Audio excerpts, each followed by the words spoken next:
Vous devez apprendre à être en phase avec tous les pères que Dieu vous donne. Je prêche par le Saint-Esprit. Dans ce mois-là, je ne pensais pas que j'allais parler de ça. Mais si je parle de ça, je suis sûr que c'est la chose que tu dois faire bouger pour que les choses avancent. Peut-être que toi-même tu penses que tu n'as rien fait à la personne. Mais la personne a eu mal de quelque chose qu'elle ne t'a pas dit. Je parlais avec une soeur récemment. Elle dit que son père lui a rappelé une chose qu'elle a fait en 2003. Mais lui n'a jamais dit en 2021. Depuis là, la vie de la soeur là est bloquée d'une manière. Mais quand son papa rit avec elle, il ne dit rien. Mais il y a un incident de 2003 qui est resté dans son cœur. Les études que tu n'as pas finies, le fait qu'il ait payé ta scolarité, tu n'as pas fini les études comme il voulait. Peut-être que c'est la filière qu'il voulait que tu n'as pas fait. Peut-être que tu as été enceinte trop tôt, il n'a pas aimé. Mais il ne t'a pas dit.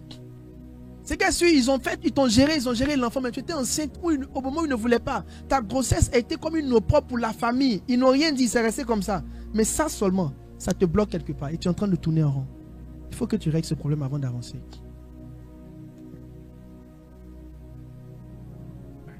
Tu crois dans ton cœur que ton père est sorcier. Le simple fait de croire ça, c'est en train de bloquer ta vie. Tu cries sur ton papa au téléphone. Tu cries sur lui au téléphone. Mais je te dis, ce que je te dis est vrai.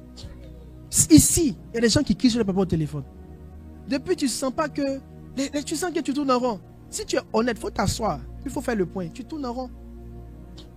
Tu sais, on n'honore pas un père parce qu'il mérite. On honore parce qu'il est père.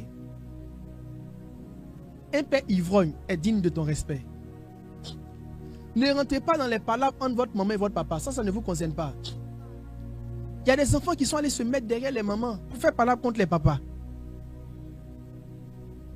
Si les deux n'aimaient pas, depuis longtemps ils étaient divorcés, ils font palabre, ils divorcent pas. Toi, ouais, ton affaire. Et puis, toi, tu es célibataire dans le foyer des gens. Il faut aller chez toi.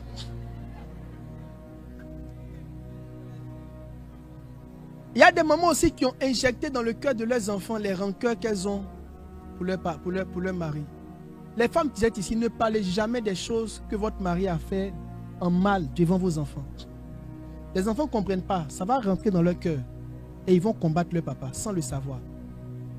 Un papa, c'est un homme, il peut se tromper. Tous les papas ont eu leur temps de jeunesse, leur temps de sagesse, leur temps de vieillesse. Tu attaques tes parents, tu es foutu. La lumière va s'éteindre, tu vas tourner en rond. Mon père ne voulait pas que je serve Dieu, mais pour servir Dieu, je suis allé le voir, je me suis mis à genoux. Je ne sais pas ce que Dieu a fait, mais Dieu a touché mon père. Mon père a prié pour moi. Il dit, ton nom sera grand. Ce n'est pas quelqu'un qui peut... Mon papa, il ne peut pas, et puis quoi? Amen. Allez dormir. Amen. Reste tranquille. Amen. Assieds-toi là. Amen. C'est vrai le prix. Mais je dis, de toute façon, il a prié ce jour-là, on dirait un évangélique. Je prie que ton nom aille dans les nattes. Mon père, il a vidé son cœur. Quand je suis revenu, j'ai senti que l'église a commencé à bouger. Ne jouez pas avec. Ne jouez pas avec.